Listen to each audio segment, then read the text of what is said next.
Momoa no whawhelo iatu, whatalo whatu ma le nganga fia ia Samoa. Ai mai se tupu mai tamari ma whailaunga, whale tua ma tausi sa wao, tupu langa taluwau ma le whanawiti.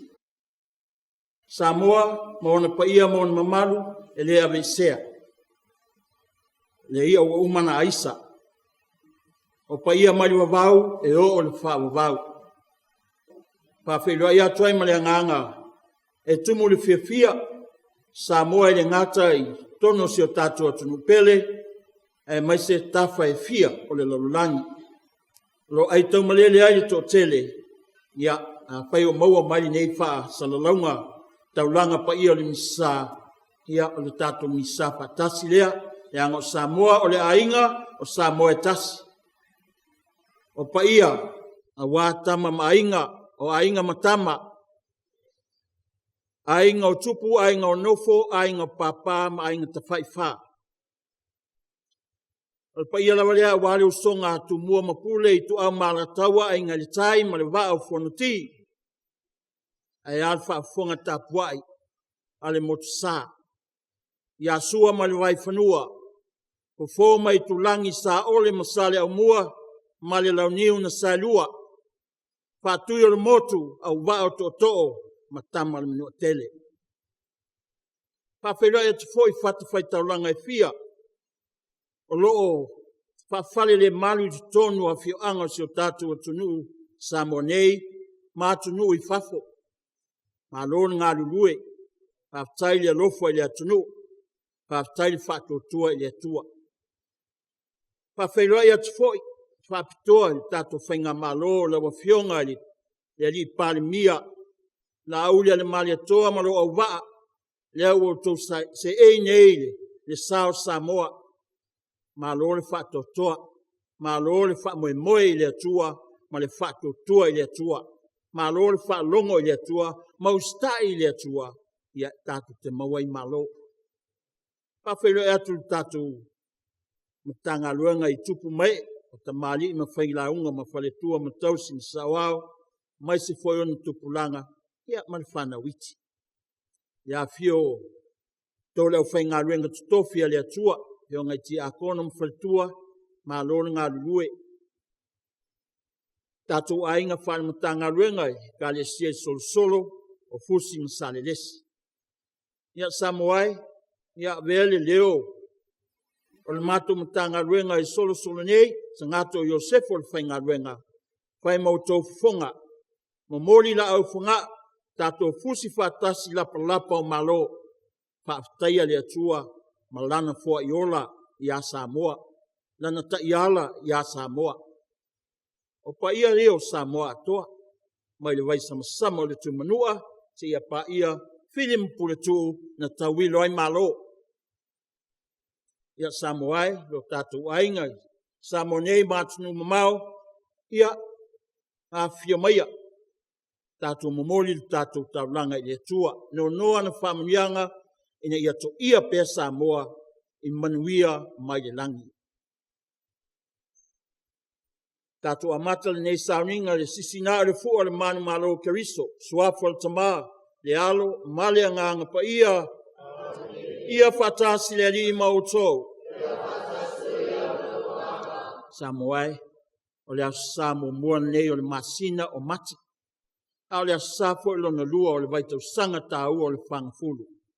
Whamanatu mai ai tātou, whaitonga le nei asu. Toi whatepa I tātou, o lo tātou lunga le ala. O lo tātou whaimalanga, whaale au ainga, whaale whatotua, whaale kāle sia. Ona o lo tātou talitonunga I le atua, o lo ta iala, la tātou wholaunga.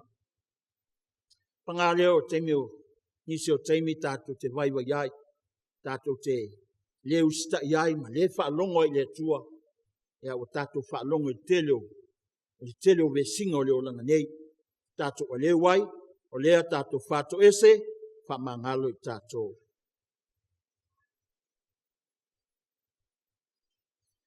O te tautau le atua o le ona le manauma, ma o tō soe, ua o matuang salalava I o mawhawhanga, ia upu ia mionga na o whaia, ma tā whaioina o le whaia, ua o wamsala, ua o matuang sala, o le mea lea o te o le atuai a Maria Paia, le tāu popea, le au angelu ma le apaia uma, ma o tō soe, ia o tō tālu si au le ali lo tātou watua. Alo whamai a te tātou le atua le ona le mana uma, pamangalo mai a tātou nsala, taita I tātou le ola I whaawawau. Amen.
alofa mai ati tātou le atua le ona le mana uma, whamangalo mai a tātou ang sala, tai tātou le ola e whaavavau.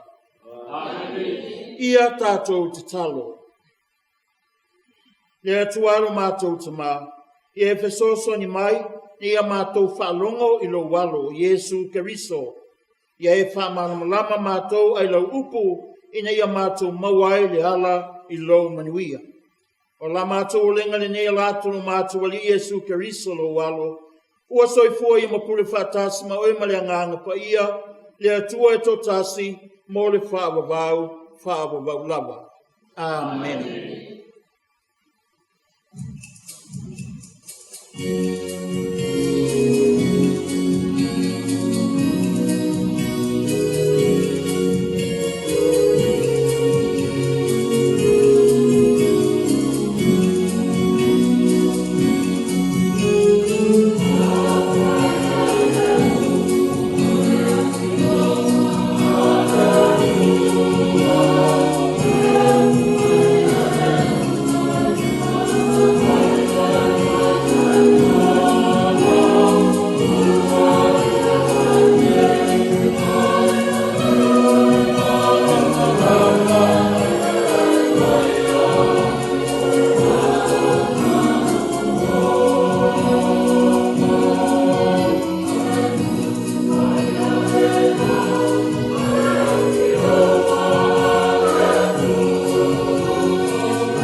O le folanga le fionga pa ia le atua. Mo mai le tusi a kenese mata au pois fululua. Fola le fa yupu mua e whangata mai le wha. Kenese lona mata au pois fululua. Fola le fa yupu mua e whangata mai le wha. O le matua le whaitonga. Ua wala awina apara amo. O le tupuanga ia o le nuu o le atua. Tātou whaitau whelafulafu ai.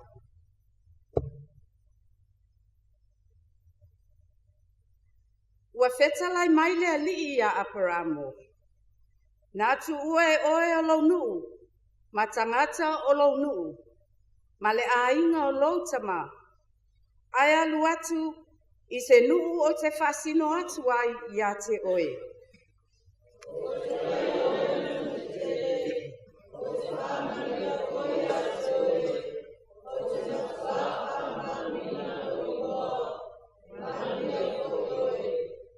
O te whaamanuia atu i a te ilatou, o e whaamanuia i a te oe.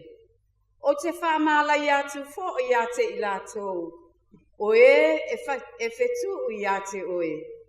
E manuia fo i a te oe o ainga uma, o le lalolangi. Apara amo, whapei o na whetalai mai ai li i a te ia, na la o fo i nulota. Apara amo nai kara, i lona tau sanga o fitunga fulu ma le lima. O le upu a le alii.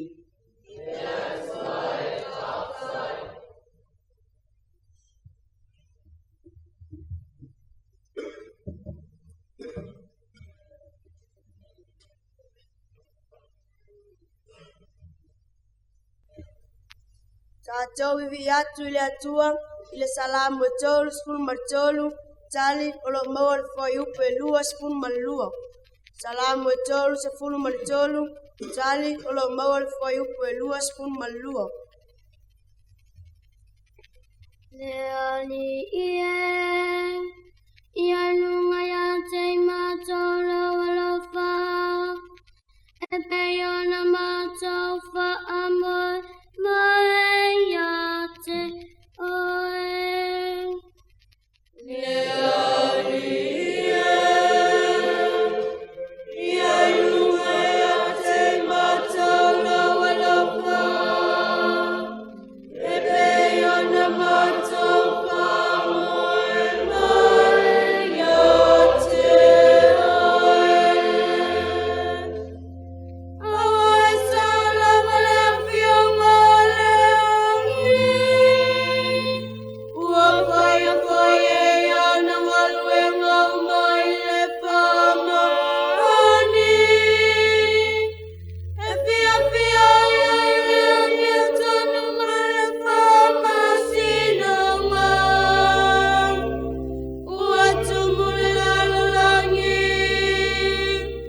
i le alafa o leoni. Leoni ia lunga ia te matolo walofa, e peiona matofa moe mai ia te oe. Wauta, ala sila le ali e matatau ia te ia, o e whamoe lona lafa, ina ia la mea ia te atu a leoti, ina ia la whaila tau i le ange. Leoni ia lunga ia te matolo walofa, e peiona matofa moe mai ia te oe. Ala whatalitali a tatana tai leoni, o ia lava lo tatou whetoatoani, ma lo tatou talita. Leoni ia lunga ia te matolo walofa, e peiona matofa mai ia te oe. Leoni ia lunga ia te matolo walofa, e peiona matofa moe ia te oe.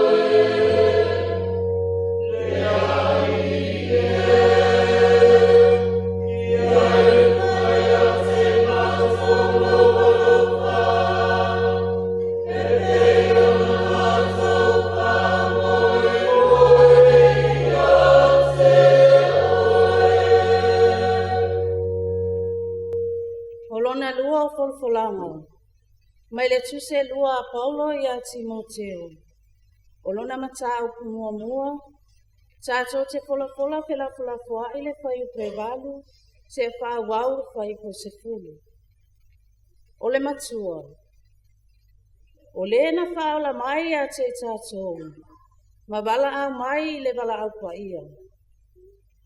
Lua Timoteo long ta upu mua. Olona whai upe walu se wha wau whai po se fulu. O le nei, awal te maa i le moli mau i lo tātou o lii. Po ona o au o lo no atia o no ia. A ia ti ngā whātasi i tātou o no le tala lei. E tusa ma le mana o le atua.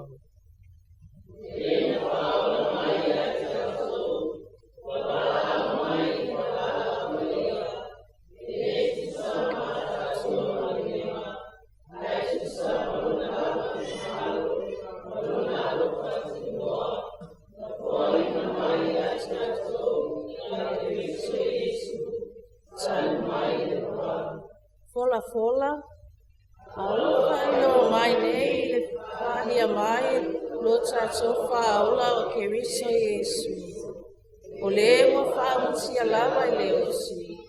Ao le ola, malele i wale, ua fa malama mai na mai lea i le tala le. O le upu a le ali.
Sileli ima oto.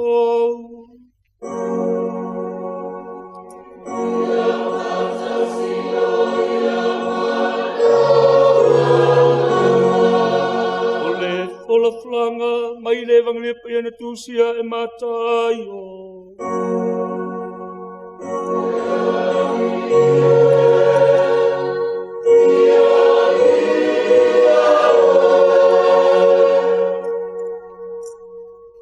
Le matua o le folfolanga, ua pula mai o na fofonga, e pei o le la. Ua mamai aso e ono, o na oa i leo Yesu ma Peteru, ma Iakopo ma Ioane, lona uso, o ia amae ia te lātou i le maunga maulunga, ua na o i lātou lava. O na liua i leo o ia i o lātou luma, ua pula mai o na fofonga e pei o le la. O sina mai fo i o na ofu e pei o le malamalama. Whauta foi, ua whaali mai Mose ma Elia ia i lātou. Ua lātou whetau tātala i ma ia. O na whai mai ai lea o Peteru ia Yesu. Lea li ie, e le lei una ona ua tātou i nei. A e finangalo i ai o te whaia i nei ni whale apitanga se tolu. Mo oe le tasi, mo Mose le tasi, mo Elia fo i le tasi. Whauta, o le au pupula wa ufiti ai i lātou, a o tautala ia whauta fo i, o le si ufufonga mai le au o whape mai. O lo uatali i pele le nā, o te fia i a te ia o tau whaalongo i a te ia. Ua whaalongo ai le au soo, o na lātou whaapa u whao ai lea, ua matua matata ulapa. O na maliu atu ai leo Yesu ua pai atu ia te lātou ua whape atu. I nā tutu ia o tau. A ua fo i tau te matata. O na te paha e ai leo lātou mata. O lātou lei loa atu se tasi ua na o Yesu lava. O lātou o ifo i le maunga. O na mawao atu ai leo Yesu ia te lātou ua whape atu. Aua ne i o tau ta watu i se tasi le mea na vaia. Se i toe tū mai le atali i o le tangata mai e uoti. O le talalele i ale ali i.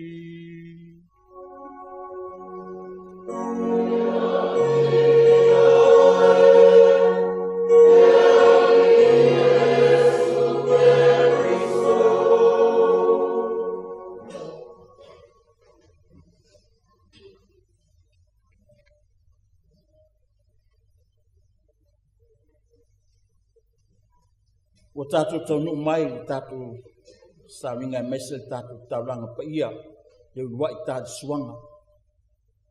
Tāpena pena i tātou tātou suanga, le tino man tō pa ia o Iesu, tātou suanga le nei, o le tātou suanga le upu a le atua. O le upu le na ngause e le atua le laulani, mai le amatanga. Le upu le wali tino tangata ia Iesu. Le upu lava le tātou whanulongo petala iai le tua ia Aperamo, o Aperamo. Aperamo, tu ulau nu, tu ulau ainga, tu au mea uma. Lo to lua malau whanau, o ele, mau whanua, mau whale, ai sau.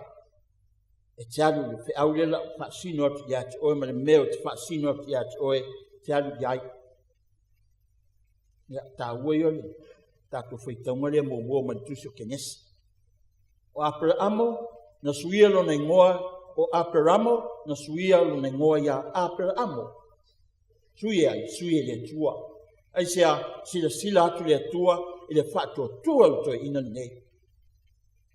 Ia na whai lawa le whaatununga le tua, tu umai Aperamo me uma ai alu. Alu lona ustai. Whaalongo maustai i le pinangalo le tua. Ngā lua, he where me alu iai, na te le loa. Afe me ale tua, au te pole, ka liao, mau whaasino ala i ati oe. Hawan mea, alu. Whaalongo, ustai. E kwen tātou whaanongolongo i le evangelia. Evangelia mātai o le nei tai au, wha mai ale leo, si ufafonga mai langi.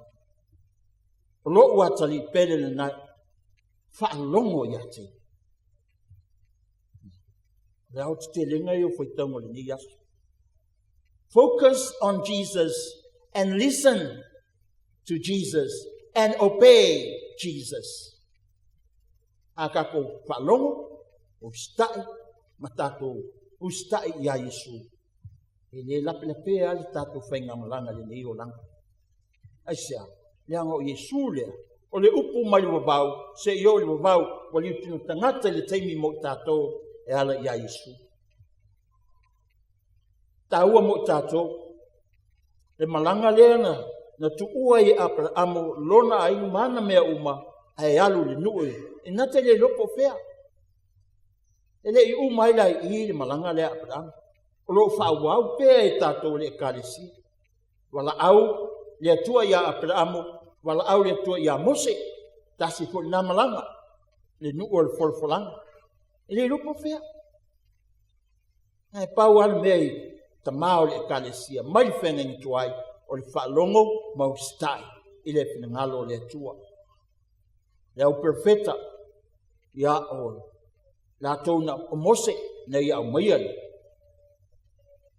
le tu la fono. Le o tatu toi whaalongo ai fo i nei, i le evangelia mātaio. Ina wa whaali Yesu malona mamalu lunga le maunga. O le iei i Peteru, Iakopo ma Ioane, so o i o Yesu.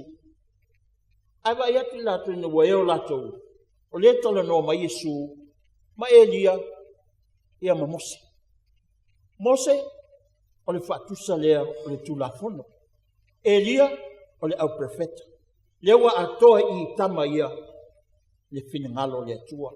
Ma le ngā luenga le atua, mo le whaalatanga, o le lolangi, o le tulafono, ma le au profeta. A lepe wa atoa i ia Yesu.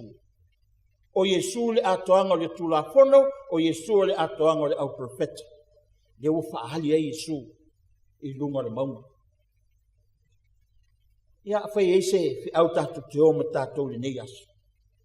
Whaalongo, mata ia Yesu, mausta ia Yesu.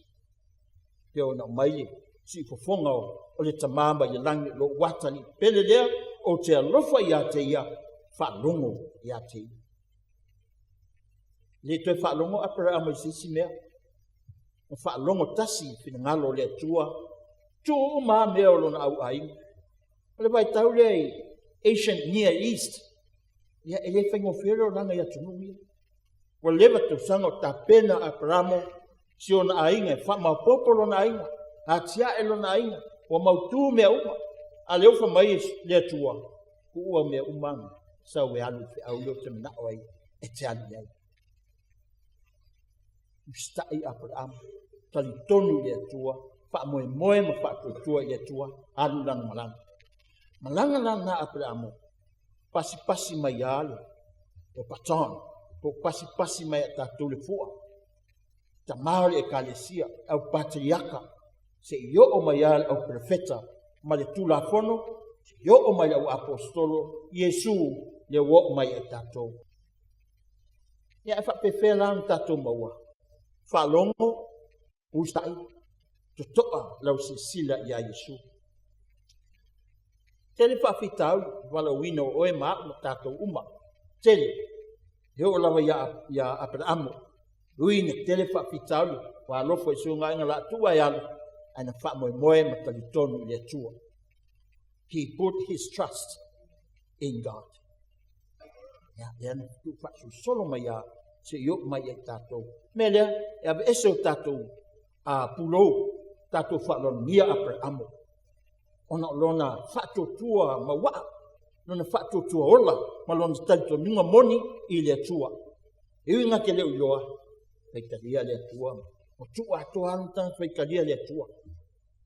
Whapenai tatou o lea tua. Leo manino i awa whala, ia i tatou le melea ngā i tatou malanga, whatotua o le langa. O le manuia e whaavau.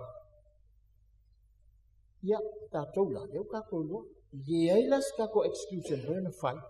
Ha meo kere loa, me leo ia, tu kako loa. Ha peon tātou maua le langi, ia, o tātou on sa. O whaatotua ero se mea whaingo fie, e ono le utau. E matangi vale ma.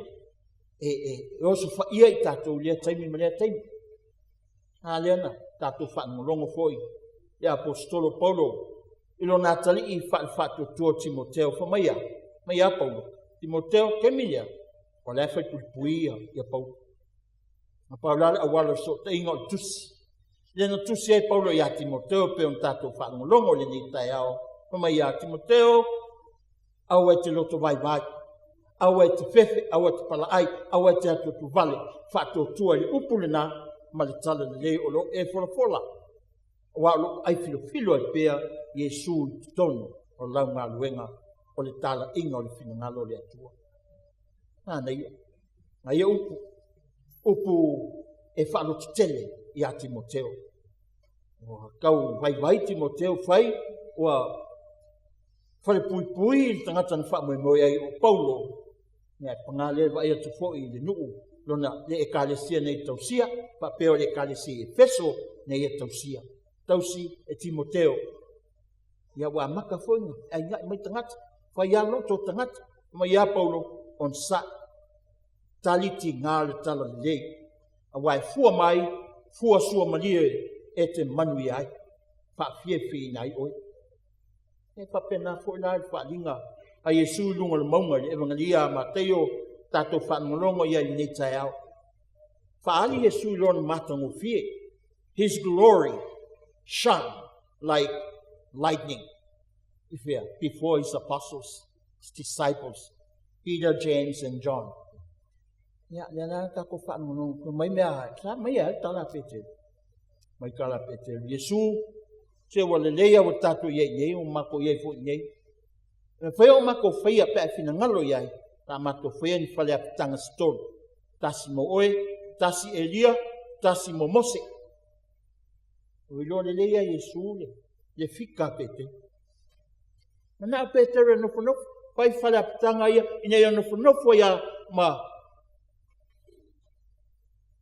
ofu le mata mo fio le tua. Pa mai alta le Yesu. Ia, vai. Ai le yo umali ma malu leo le tua. The glory of God. E kaunga koe o lalo mama. Ea. Taku kio i Jerusalem. Ea. Popo ngai. Whale la wasi ai. Ma maliu ai le atali o tangata. Yesu la wei petala ia te ia. Ina ia. Ina ia. Whapena. Ona o Yesu i lona mamalu. Lona winga. Tautua. Ona e maua lea. O le manuia. E le ke au kako o i runga manuia. E le se tautua. Kuma Yesu le ai. Mua na anu le atali o tangata li koluse. E ona whapena lea ona pupula mai, lona mamalu, I lona toi tū manu malo. Au mga fo ia, e pekero mara wa apostole, kipi, e halu awala pupu. Mga fo ero I, e le mga e whainga luenga, e le mga e tinga, e le mga e ino, e a fo e mao se usia, I le tala le. E whapena tato malanga le whatutua. E ia keimi o wei, o le aso ma le aso, lo soi fua ma lo wola o tato iai, e tato malanga le whatutua. E ia, nga ka fwe ka oi maa mai a tato ma lo tato whatutua. E hao te tasio lo, tau ma sua I le lofo a le atua. Te leo tato e wha vai. E pong sa, e le fia malamalama, le tafe ato wha manianga le atua, le alitale lea, le alitale le upu, ma le alitale le ukaristia. E le fia wai, e le fia mai lopo. O ke le lopo wheka ke mawai wha manianga ia. Ke le maua si pale se supermarket kia pia. Nowhere in the world except when we celebrate the Eucharist. I ka ke mawai wha manianga I mo tato. Me le nu o le atua. Ia sisila e oe. Mai se whonga Samoa. Ma le lololangi atoa. I se a tangata I lona I langa whainga malanga whatutua. Pe e ni mea o tawhio fia ai. Lona a wai whainga malanga o whanau le atua I o. Ma tau watu I le ola e whaumau. E ingi mea e whapena o whai manu tau o loo langa. Ia, e whai mai whio ngā le atua le nei asu. Visi. Petere, ni ai, kaunka koko e o lo. Ioe. Tato woi mai si Jerusalema. Ia e pōpō ngā mamali wai le atali o tangata. Ona tato o le le mamanu le o ko wa ai le so. Ioe matango fie lava le atua. Ia o tato. Ia o whai fui o tato tiute. Tato le au whatu tua. O whai pēka ko via konuse i aswaleili. Kasi ngā mea o kau. Wa makanga le makau e mako fotanga. Via konuse. Ia o lava ia susangi ma kamiki na yo e fai. Ia ka lai me ka ko fango e ingo le ia se. Ki o leva yasu. A makanga. Ko ngā. Me le whatu tua mai ole. Face paralysis. Lona winga wa mata. Ona pēle whatu tua. Se fia foi pēa pēle tino tangata I kūle. Ele koe mingo. E ke kukua ia whatu. Fiu e ko mingo e le mwhai. O paralyze lo tino. E whapena fo whatu tua. Wa makanga paralysis I wahenga o lo tato whatu tua. Ai sea, o le toi talitonuina e tangata. O malosi kelele. Kelele pa, vale o meo leo lana ne. Ia o kelele ole si ainga lana. E leo mangino. Ai malama lor kai au whial. Umaku misai. A whalongo. Tum, tum, tum, tum, tum, tum. Pa mai musika. E ala mai ali musika. Ye mawas ka ku faola tanga di musika. Ka ke mawa I tau langa Yesu. No fa tino mai Yesu ya I tato. E la le no o le tua, mai se foi Samoa fa fonga mai. Ya o avala winga. O vala awai te tua ya I tato, awa tato te fefefe. Pe o le upo Paulo lo natali I fa tu Timoteo. Awa le ato tu vale, awa le fefe. Ngai loto lo toile tua. Mai a Yesu. Mai foi Paulo lana a o onga ia tato. A fai o ia tato Yesu Keriso. O ai se fasan tau mai ia tato. O ai se pawa, o ai se malosi lo langi le. E mana fa tau matao I finngalo le tua. Le lale no o le tua mai se fa fonga Samoa, Samonei matunu fafo ia aloani o tu faila manaia. Ia fa moi le tua. Luka le tai le tato malanga o le whatu tua, sila ia Yesu, le alofa mamana.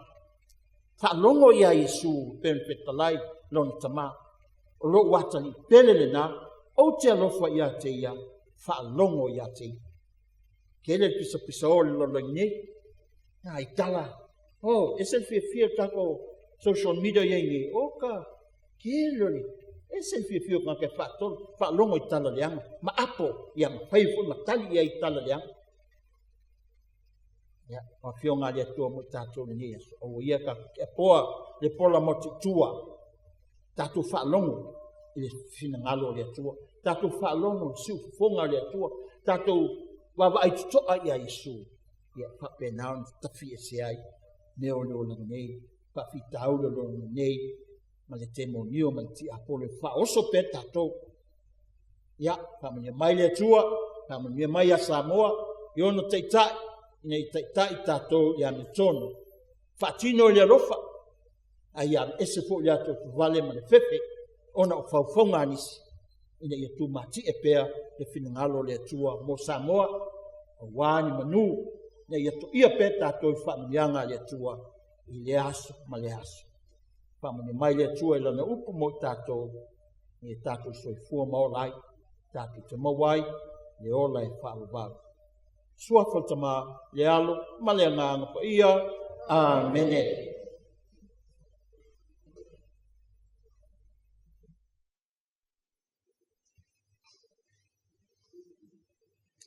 E ngau le atua wo maneon tātou whaangolongo. I le malelenga mai le atua i lana upu tustusia. Tātou tutu la e tau tino i le atua, wana o ia, lo tātou whaatutua.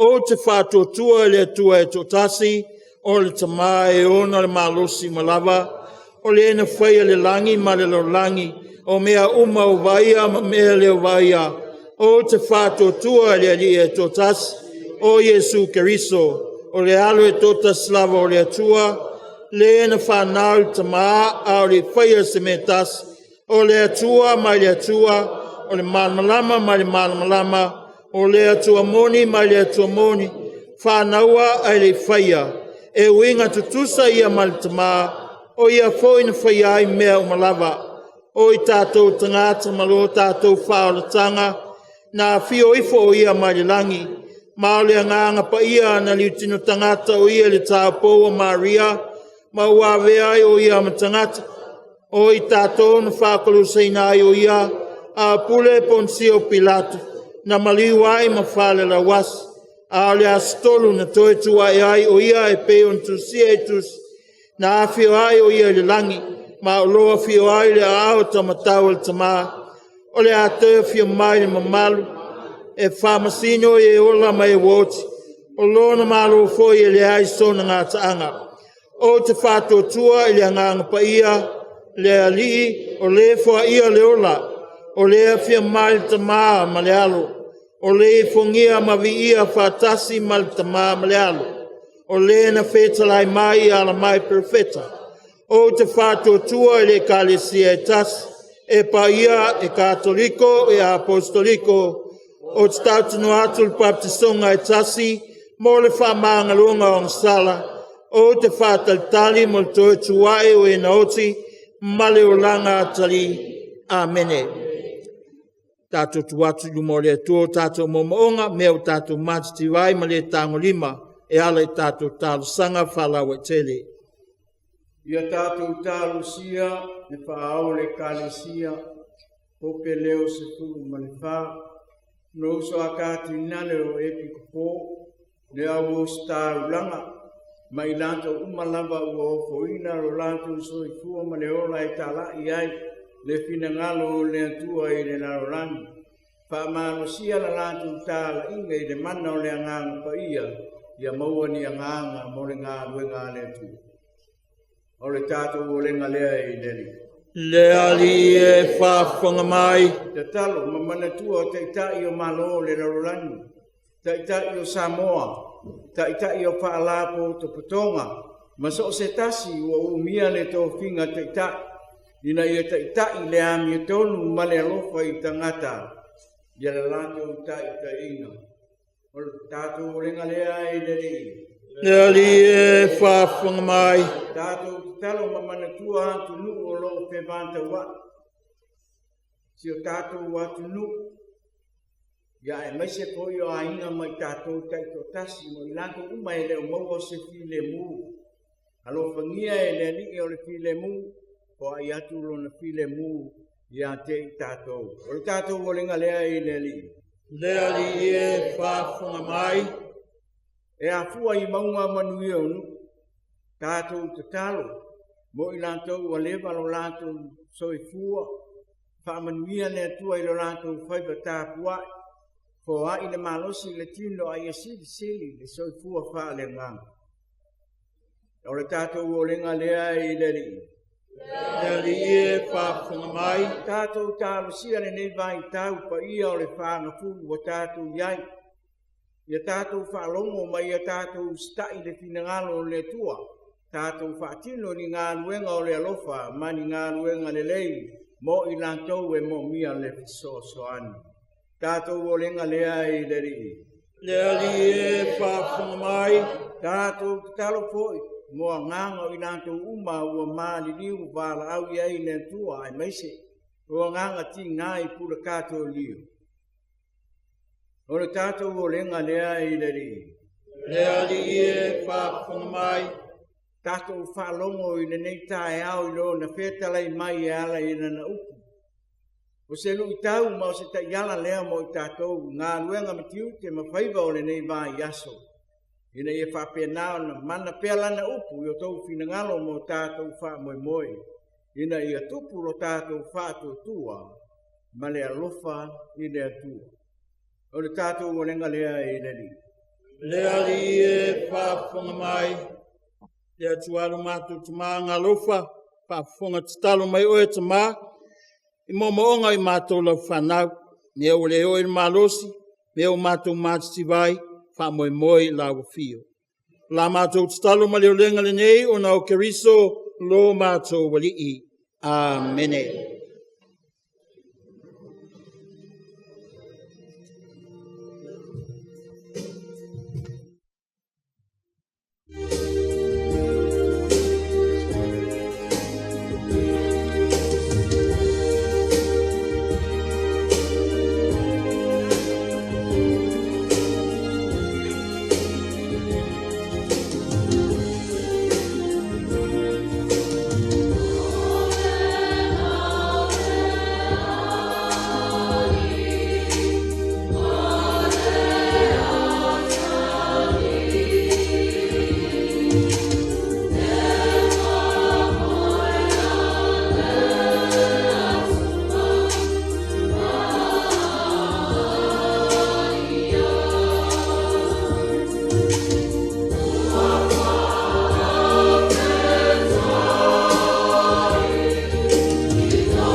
Usomo tō papine o tō talo na ia tari le leia la tāwanga ma la o tō, e le atua tama e ona le mana uma.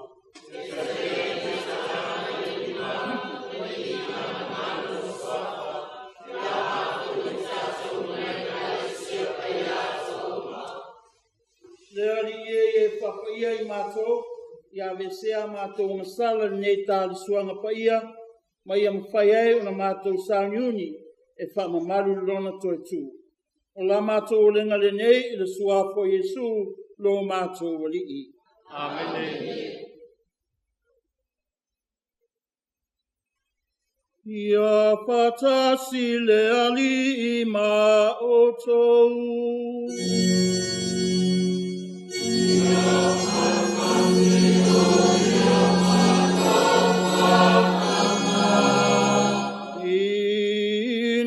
Sia yo toloto.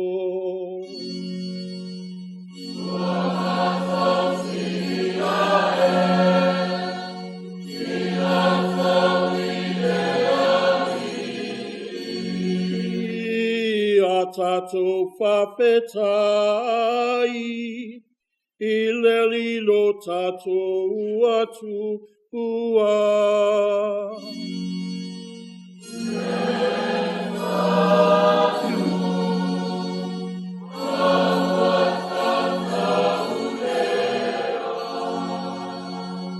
Let mai o leto soi fua whabawau, mai o le malo si umalava, o se mitamitanga whaiai mo mātou, ia le whafta iatu iata oe, e ala atu ia Yesu Keriso lo mātou wali. I lunga lo maunga pa ia, na whaalia ia lava, I le mamalu, I luma o na au so o. Ua mai a sauni ai e ia I lato, mo le mamalu a lata mai ia I lato. Na whinangalo ia I awa uina I lato, e ala atu I le tula pono ma perofeta. O le Keriso, ua wholawhaleina, sa tatau o na tinga ina, o na whtau atua I lea li mamalu o lona toe tu. I lo mātou whiawhia tu mau, mātou te whale o ai le lololangi, le pese angelu I le langi, au mātou pese ina lo vinga e whawawau.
Lea ue matoa I paia lava, o oe le puna anga o paia uma, ia e au ina mai le nganga e whapa ia I ne mea lofa, ina ia vei lātou mo I mātou, o le tino ma le toto lo mātou ali o Yesu Keriso. Ao le tu nātou I le oti, o se oti ne ia talia ilo na lava malie, ne tango Yesu le areto, wa vatu ia te oe le whaftai, tofi e ia le areto, ma vatu e ia lona au so ma le whape atu. I nā whatangu whi iai o tō uma ma ai I ai, o lo tino le nei o le a poina atu mo o tau.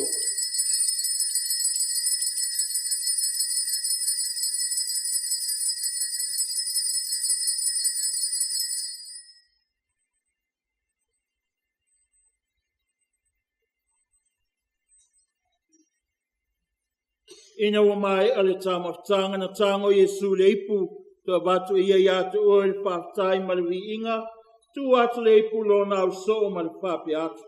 Ina whatango pia iai o tō uma ma peinu mai iai. O le ipu le neo lo toto. O le toto le whenginga pō ma le whawawau. O le a whamaringina ia mo o tō ma tangata uma mo le whamangalonga o angsala. Ia o tō whaia le nei sauninga ma whamanatunga o a.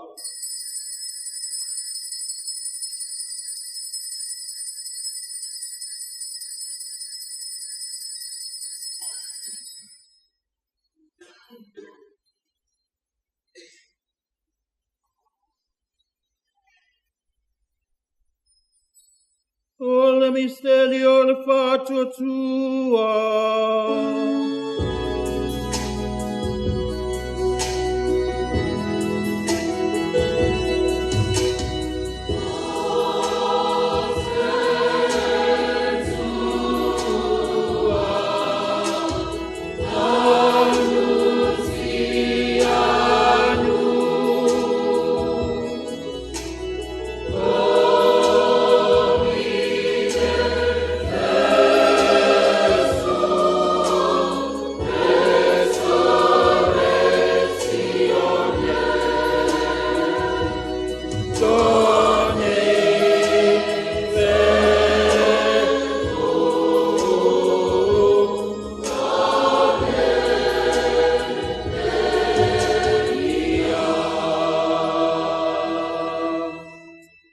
Whamana tungalona mariu malona to tu mātou tu mamoli atuai, i atu oe le tamai, le nei a reto leola, ma le nei ipu o le whaolatanga.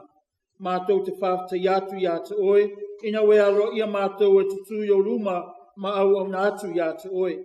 Pe soso ni mai e mātou uma o e mautu whaanga, le tino ma le toto keriso, ina ia whatas te sia mātou, i le mawhatanga i tas, e le anganga pa ia.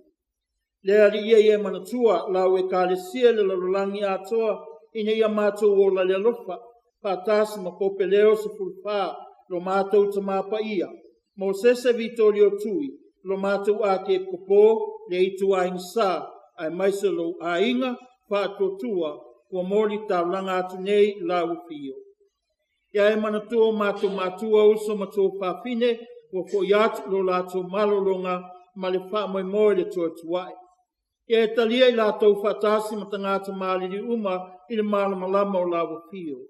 Ia e alofa mai a te mātou malawa, ina ia mātou au ngā, mātou te awai whatasi le ola pāwawau, ma Maria le tina tau po o le atua, whatasi ma apostolo, Iosefo le whainga renga pa ia, ma le au pa ia uma, o ena pātinoina, lo finangalo i tūpulanga uma. Mātou te whiawiwi ma whane ne whatasi, mai lātou la wafio e ala atu lo walo o Yesu Keriso.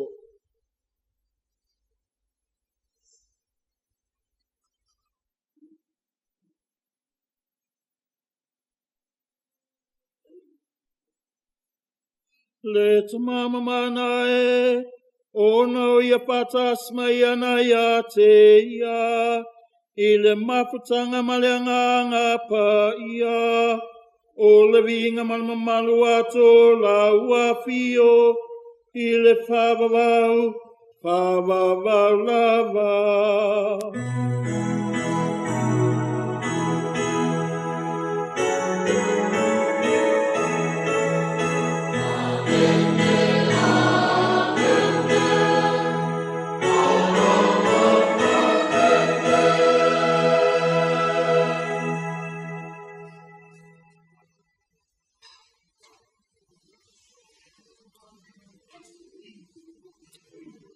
Ia, le ngau le tua tātou titalo tinei ala le pese, i upu na wa mai Yesu ia i tātou.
e mātou le lia ma le anga uma. Au mai e mātou le file mui o mātou aso. Lo alofa muti muti vale. Pasau mātou ma le anga sala. Pui pui mātou mai atu ngā lunga uma. Au mātou whātal tali atu ma le whāmoe moe pia pia. Mo le toi fia mai lo mātou whaola. O Yesu Keriso.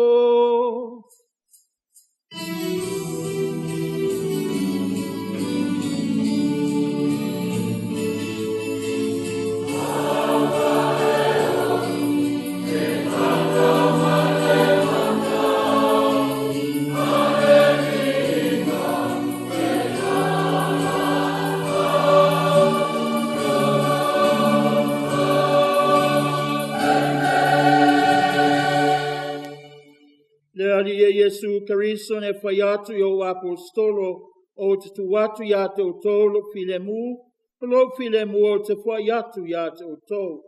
Awane e sila mai i a mātou wangasala, a le whātua tua lau e kālesia. Mai e o mai e mātou le filemu, ma le tasi o lo malo, le au e soifua ai mo le whāwavau lava. Amen. Tuma pe i a te o tolo malawa le filemu mai le aliki. E a whakasu e a o manga, e o whaai whailongo le file mu o Keriso. Yesu. Yesu.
Pauta ia Yesu le nei, pauta le tamai mamoe le atua, o ia le ana te vestea nga sala le lalangi, manuia i tātou o valauria le tāle suanga a le tamai mamoe.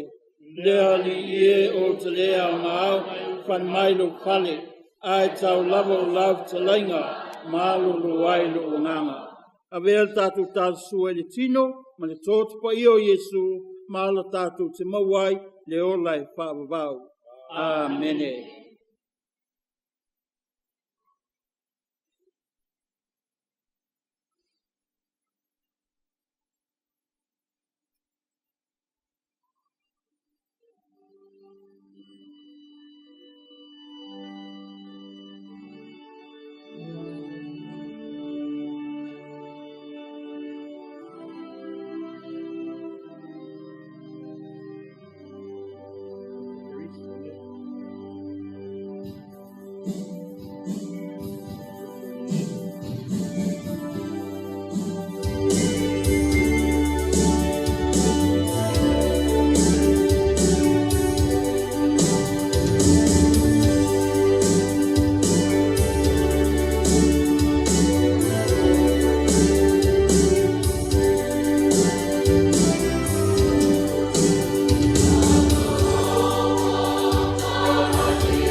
lo watali pele le na mo ia te ia la o filifilinga ia o tau whalongo ia te ia. Ia tātou te talo.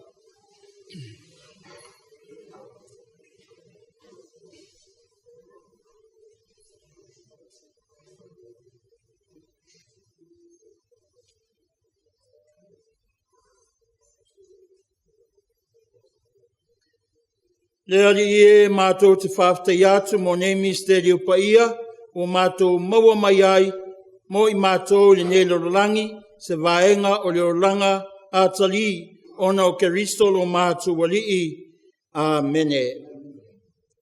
Mo li whāwhtai man whamalo e tonu e umawe ese TV. Ya, ai.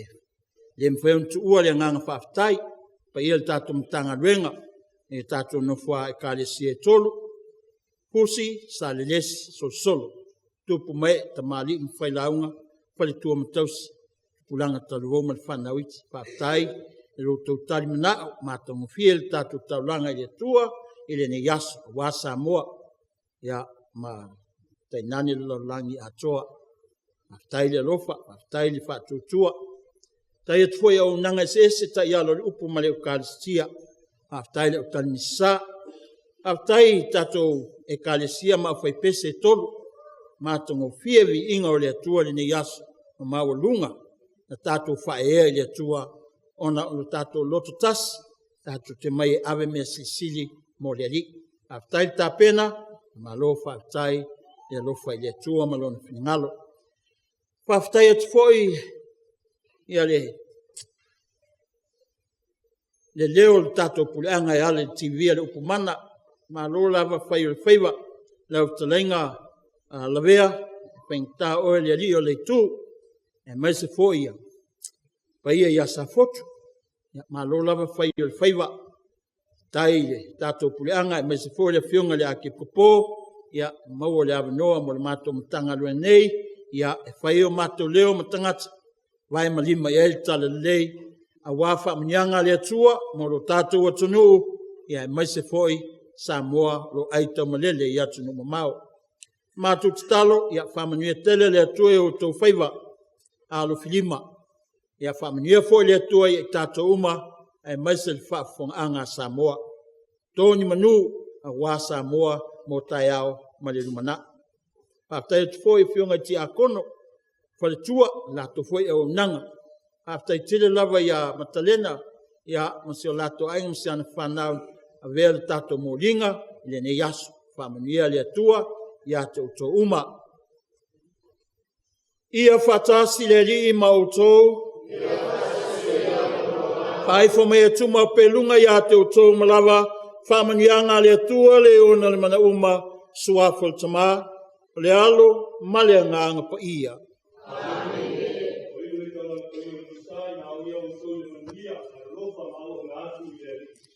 Le atuae whāwhai.